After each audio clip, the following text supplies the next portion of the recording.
Assalamualaikum warahmatullahi wabarakatuh. Halo sahabat Appscape dan Apps Gizi, perkenalkan aku Tessa, salah satu tutor Appscape Indonesia.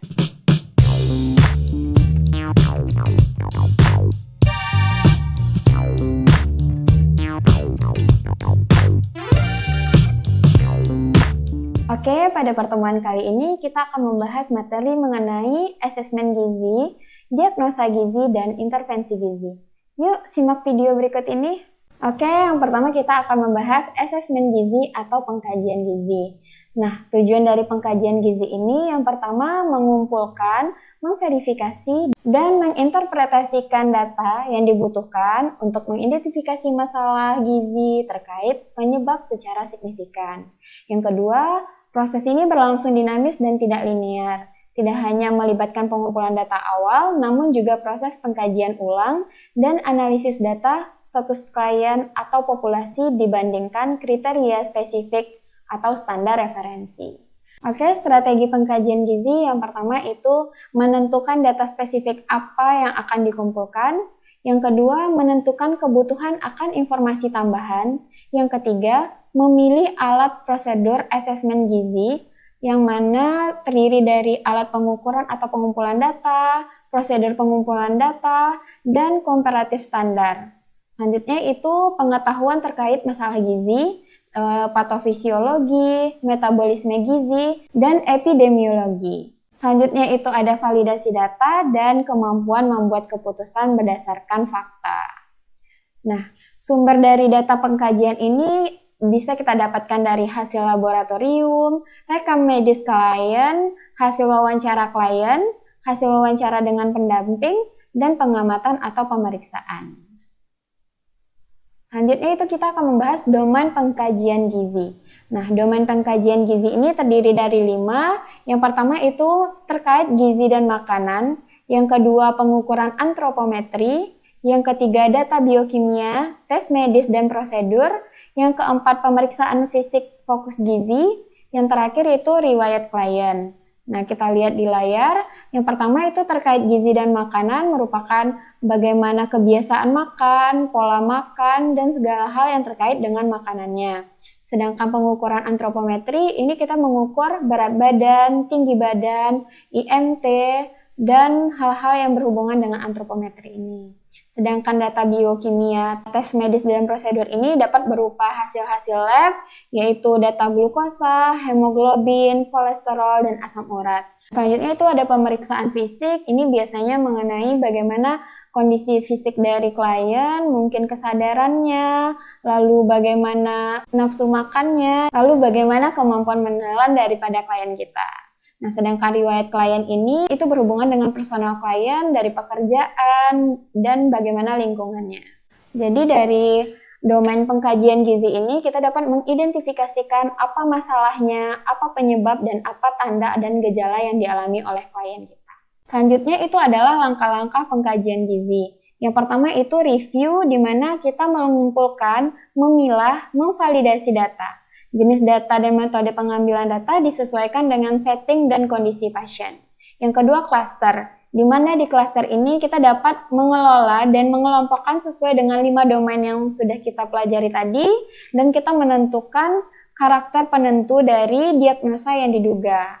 Selanjutnya itu identifikasi, kita membandingkan data-data dengan standar rujukan yang disepakati atau standar pembanding, serta mengidentifikasi kemungkinan problem, etiologi, dan gejalanya. Selanjutnya kita masuk ke diagnosis gizi. Tujuan dari diagnosis gizi ini untuk mengidentifikasi dan menggambarkan masalah gizi spesifik yang dapat diatasi atau diperbaiki melalui intervensi gizi oleh seorang tenaga kesehatan. Jadi diagnosis gizi ini berdasarkan dari asesmen pengkajian gizi yang sudah kita lakukan. Contohnya ini kalau misalnya diagnosa medis itu adalah dislipidemia, sedangkan diagnosa gizi kelebihan asupan lemak berkaitan dengan seringnya mengkonsumsi makanan cepat saji ditandai dengan pemeriksaan kolesterol 230 mg per desiliter dan mengkonsumsi hamburger sandwich 5 kali per minggu. Jadi diagnosa gizi ini terdiri dari problem, etiologi, dan sign symptom. Nah, kita masuk ke kategori diagnosa gizi. Yang pertama itu adalah domain asupan atau domain intake yang kita kenal dengan N.I. Di mana di domain asupan ini asupan makan atau gizi yang terlalu banyak atau terlalu sedikit dibandingkan dengan kebutuhan atau perkiraan. Domain asupan gizi ini terdiri dari 5. Yang pertama itu adalah keseimbangan energi, yang kedua asupan oral atau dukungan gizi, yang ketiga asupan cairan, yang keempat asupan substansi bioaktif, dan yang kelima asupan zat gizi. Yang kedua itu ada domain klinis atau N.C. Nah, masalah gizi yang berhubungan dengan kondisi medis atau fisik. Bisa terdiri dari 3, yang pertama secara fungsional, yang kedua biokimia, dan yang ketiga itu adalah berat badan termasuk malnutrisi. Sedangkan yang ketiga itu ada domain perilaku dan lingkungan atau behavior yang kita kenal dengan N.B, di mana ini terkait dengan sikap, kepercayaan, lingkungan fisik, akses terhadap makanan, atau kemampuan pangan. Nah, terdiri dari 3 kelas. Yang pertama itu terkait pengetahuan dan kepercayaan, yang kedua itu aktivitas dan fungsi fisik, dan yang ketiga keamanan dan akses makanan. Selanjutnya itu adalah intervensi gizi. Tujuan dari intervensi gizi ini yang pertama memperbaiki atau meningkatkan kondisi gizi berdasarkan rencana dan penerapan intervensi gizi yang tepat sesuai dengan kebutuhan klien. Yang kedua itu mengarah pada problem atau masalah berdasarkan dengan etiologi atau penyebab dengan target memperbaiki gejala-gejala, sign atau simptom yang harus terukur dan waktu tertentu. Selanjutnya itu cara menentukan intervensi gizi. Yang pertama, pemilihan intervensi gizi ini berdasarkan diagnosa gizi dan etiologinya. Jadi, intervensi gizi ini mengacu pada diagnosis dan etiologi.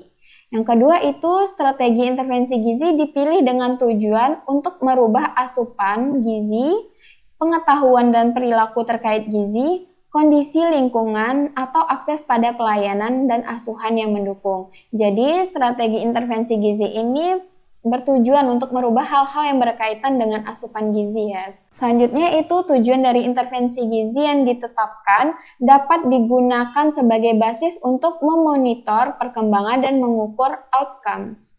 Selanjutnya fokus pada isu yang akan ditangani berupa aksi atau kegiatan dan menggunakan sumber-sumber daya yang ada. Selanjutnya itu hubungan intervensi gizi dan diagnosis gizi. Seperti yang terlihat di layar, di sini dilihat pengkajian gizi itu berhubungan dengan diagnosis gizi.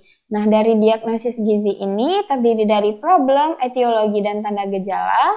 Nanti kaitannya dengan intervensi gizi dan monitoring evaluasi gizi. Monitoring evaluasi gizi ini nanti jika berhasil ataupun tidak berhasil, itu akan dilakukan pengkajian gizi ulang. Jadi di sini problem merupakan dasar untuk menentukan tujuan dari intervensi. Sedangkan etiologi merupakan penyebab atau faktor yang mempunyai kontribusi terjadinya masalah sebagai penentu dalam menetapkan strategi intervensi. Bila etiologi ini dapat teratasi, maka problem dapat terpecahkan. Apabila etiologi tidak bisa dikoreksi dengan intervensi gizi, maka intervensi yang dipilih untuk meminimalkan tanda dan gejala. Yang pertama adalah pemberian makanan dan zat gizi yang terdiri dari preskripsi diet atau pernyataan singkat mengenai anjuran asupan energi atau zat gizi dan makanan tertentu untuk pasien secara individual berdasarkan standar rujukan, pedoman, kondisi pasien, dan diagnosis gizi. Yang kedua, penetapan preskripsi diet dapat dilakukan pada pelayanan gizi rawat inap dan penetapan preskripsi diet pada pasien rawat jalan menjadi bahan edukasi. Jadi kalau dia pasiennya rawat inap, dia diberikan preskripsi diet, sedangkan jika dia melakukan rawat jalan, maka diberikan edukasi. Nah, yang kedua itu adalah edukasi, di mana edukasi ini proses memberikan instruksi dan latihan bagi pasien atau klien untuk meningkatkan pengetahuan dan keterampilan dalam mengatur dan memodifikasi makanan, memilih aktivitas fisik terkait gizi, serta memelihara dan meningkatkan perilaku hidup sehat.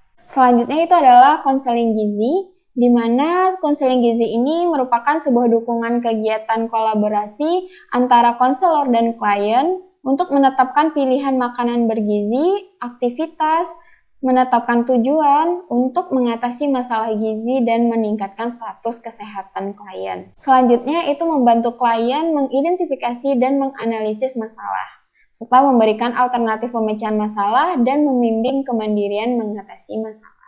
Oke, kita masuk ke contoh soal. Bapak M merupakan pasien rawat inap dengan diagnosa diabetes mellitus tipe 2. Tekanan darah 130/90 mm air raksa. Hasil lab, gula darah sewaktu 300 mg per desiliter, trigliserida 300 mg per desiliter, keluhan, mudah lapar, kencing 6 kali pada malam hari, berat badan turun 10 kg dalam 2 bulan terakhir tanpa direncanakan, hasil anamnesis gizi, berat badan 60 kg, dan tinggi badan 155 cm. Konsumsi sehari 1900 kalori. Langkah apakah yang pertama dilakukan ahli gizi dalam pelayanan makanan rawat inap? A. Monitoring evaluasi, B. Diagnosa gizi, C. Asesmen gizi, D. Konsultasi gizi, dan E. Intervensi gizi. Nah, jawaban yang paling tepat itu asesmen gizi. Kenapa di sini ditanyakan langkah apa yang pertama dilakukan ahli gizi dalam pelayanan makanan rawat inap? Kenapa jawabannya bukan A, monitoring evaluasi, di mana monitoring evaluasi ini merupakan tahapan akhir dalam pelayanan makanan rawat inap? Kenapa bukan B, diagnosa gizi? Diagnosa gizi ini didapatkan setelah dilakukan asesmen gizi. Konsultasi dan gizi merupakan bagian dari intervensi gizi yang merupakan kegiatan setelah didapatkan diagnosa gizi. Jadi jawaban yang paling tepat itu C, asesmen gizi. Nah, sekian video pembelajaran kita hari ini. Jangan lupa untuk like, komen, dan subscribe channel YouTube EPSCAP Indonesia. Dan sampai bertemu di video pembelajaran selanjutnya. Assalamualaikum warahmatullahi wabarakatuh.